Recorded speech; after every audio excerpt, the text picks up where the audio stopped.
आप सबको wisdom era online कक्षा में स्वागत है। पाठ छठवां हमारे राष्ट्रीय प्रतीक। अगला वर्ग पर चलते हैं। पिछले भाग में राष्ट्रीय ध्वज के बारे में हमें जान चुके थे और उसके साथ राष्ट्रीय चिन्ह के बारे में जानकारी प्राप्त कर रहे थे। और अब आगे चलते हैं हम। अच्छा छात्रों, तीसरा है राष्ट्रीय गान। भारत का राष्ट्रगान जन गण मन है। कवींद्र रविंद्रनाथ टैगोर ने यह गीत लिखा है। अच्छा छात्रों, यहाँ भारत का राष्ट्रगान जो है जन गण मन, कवींद्र रविंद्रनाथ टैगोर ने यह गीत लिखा है। जो बंगाली कवि जो रविंद्रनाथ टैगोर जी ने है, उन्होंने ही इस राष्ट्रगान को लिखे हैं। ये बंगाली भाषा में है छात्रों। इस राष्ट्रगान राष्ट्रीय समारोह, देखिए छात्रों, यह राष्ट्रगान राष्ट्रीय त्योहारों में, राष्ट्रीय समारोह मतलब जो कार्यक्रम जो होते हैं, राष्ट्रीय कार्यक्रम, उनमें राष्ट्रीय पर्व तथा विद्यालयों में गाया जाता है। यहाँ देखिए, यह राष्ट्रगान क्या है? राष्ट्रीय पर्व। जो राष्ट्रीय पर्व मतलब नेशनल जो फेस्टिवल्स जो होते हैं, उनमें ये राष्ट्रगान को गाया जाता है। उसके साथ साथ विद्यालयों में गाया जाता है। आप भी हर रोज अपने विद्यालय में भी गाते हैं, है ना, ये राष्ट्रगान को। ये राष्ट्रगान गाने में 52 सेकंड का समय लगता है। इस राष्ट्रगान को गाने में कितना समय लगता है? 52 मिनट, 52 सेकंड का समय लगता है। इसे लयबद्ध रूप में गाना चाहिए। राष्ट्रगान की धुन सुनते ही खड़े होकर सम्मान देना हमारा कर्तव्य है। देखिए, ये राष्ट्रगान जो है, इसका धुन सुनते ही, जो इसका गाना सुनते ही हमें क्या करना है? खड़े होकर सम्मान करना है, खड़े होकर रेस्पेक्ट करना है। ये हम सब का, यानी सारे भारतवासियों का जो परम कर्तव्य है छात्रों। हमें राष्ट्रगान की धुन सुनते ही खड़े होकर, कहीं रहे, हमें उसके धुन सुनते ही क्या करना है? हमें सम्मान करना हमारा परम कर्तव्य है छात्रों। ये राष्ट्रगाना जो है, ये 13 पंक्तियों में है। 13 पंक्ति है इसके अंदर, है ना। इस राष्ट्रगान को गाने में हमें 52 सेकंड का समय लगता है। ये इसका कविता का लेखक कौन है? रविंद्रनाथ टैगोर है। ये बंगाली भाषा में लिखी है इस राष्ट्रगान को। अच्छा, चलते हैं अगला, राष्ट्रीय प्राणी। यहाँ देखिए, हमारा राष्ट्रीय प्राणी कौन सा है? बाघ है। बाघ हमारे देश का राष्ट्रीय प्राणी है। देखिए, ये बाघ है ना, ये बाघ हमारे देश का राष्ट्रीय प्राणी है। हमारे देश का ये राष्ट्रीय प्राणी है। बाघ सुंदरता और शक्ति का प्रतीक है। देखिए, ये बाघ है ना, देखने में बहुत सुंदर लगता है और शक्ति में बहुत ताकत है इसके अंदर, है ना। बहुत शक्तिवान है ये प्राणी। इसलिए बाघ सुंदरता और शक्ति के कारण ही हमारा देश के प्रतीक के रूप में इसे अपनाया गया है। ये हमारा राष्ट्रीय प्राणी है।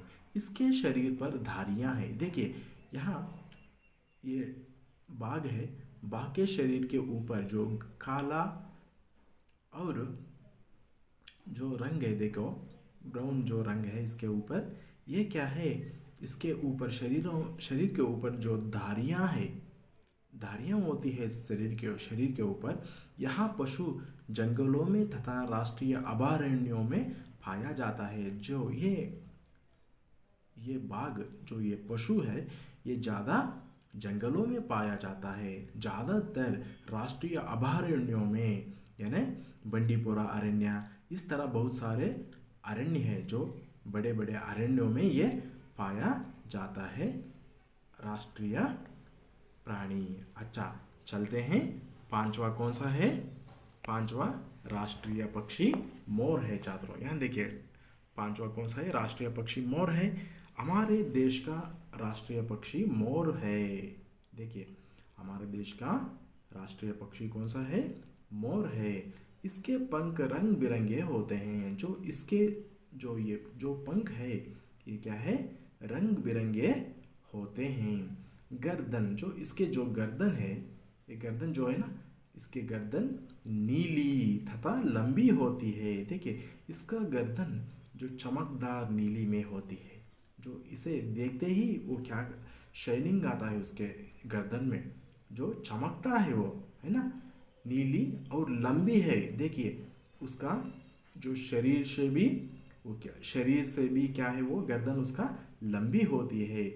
इसका नृत्य बड़ा ही मनमोहक होता है। देखिए, इसका नृत्य, जो इसका नाच जो है, बड़ा ही मनमोहक होता है, सबको मन भाता है इसका नृत्य। ऐसे इसका नाच रहता है। नाच मतलब डांस इसका ऐसा रहता है। मोर प्रायः ये ज़्यादातर वर्षा ऋतु में नाचता है। ये मोर क्या करता है? ज़्यादा वर्षा ऋतु में ही वो क्या करता है? बादल में, जो आकाश में बादलों को, काले बादलों को देखकर वो क्या करता है? बहुत खुश होकर अपने सारे पंखों को फैलाकर क्या करता है? वो नाचने शुरू करता है ये मोर।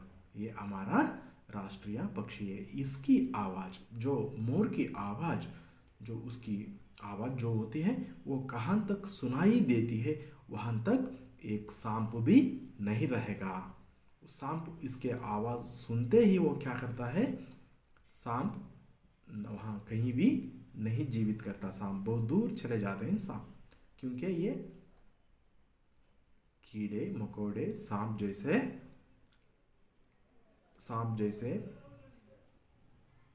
जैसे को ये खाता है, इसलिए ये इसकी आवाज़ कहाँ तक पहुँचती है, वहाँ तक एक सांप भी हमें नहीं दिखाई देगी। अच्छा छात्रों, हम चलते हैं अगला प्रतीक पर, राष्ट्रीय फूल पर चलेंगे। ये है छठवां राष्ट्रीय पुष्प। यहाँ देखिए छात्रों, कमल भारत का राष्ट्रीय पुष्प है। यह सत्य और पवित्रता का प्रतीक है। यहाँ देखिए, ये जो कमल है हमारा भारत का राष्ट्रीय पुष्प है। यह सत्य और पवित्रता का प्रतीक है। ये सत्य और प्यूरिटी, यानी ट्रूथनेस एंड प्यूरिटी के बारे में ये प्रतीक है छात्रों। कमल तालाबों और झीलों के कीचड़ में खिलता है। ये देखिए, ज़्यादातर तालाब मतलब जो पानी जो होती है वहाँ पर, और झीलों के कीचड़ में, झीलों मतलब जो नदियाँ और जलपात जैसे होते हैं, वहाँ उनके कीचड़ में ये खिलता है फूल। इसकी जड़ें, जो कमल के जो जड़ें हैं, वो पानी के नीचे होती हैं। ये कहाँ होती है? उसकी जड़ी है पानी के नीचे, हमें देख सकते हैं। पत्ते और पुष्प ऊपर होते हैं। जो इसके जड़ें तो पानी के अंदर रहते हैं, और इसके पत्ते जो लीव्स जो है, वो क्या है? लीव्स और फूल जो है, ये पानी के ऊपर यानी कीचड़ के ऊपर होते हैं इसके। ये सभी चिन्ह देश की स्वतंत्रता, जो ये सारे जो चिन्ह है, जो सारे कौन से चिन्ह देके हमें? ध्वज देके, और उसके बाद राष्ट्रीय चिन्ह नेशनल एम्बलम देके, और उसके बाद राष्ट्रगान, और उसके बाद हमारा राष्ट्रीय प्राणी, और उसके बाद राष्ट्रीय पक्षी और राष्ट्रीय पुष्प, जो ये सारे क्या है? ये सभी चिन्ह देश की स्वतंत्रता, एकता और गौरव को प्रदर्शित करते हैं। ये सारे के सारे जो चिन्ह है, सिंबल्स है, ये हमारा भारत देश के एकता और गौरव को प्रदर्शित करते हैं। यहाँ देखिए, यहाँ क्या शो करते हैं? वो यूनिटी और हमारे देश के गौरव यानी रेस्पेक्ट को ये प्रदर्शित करते हैं।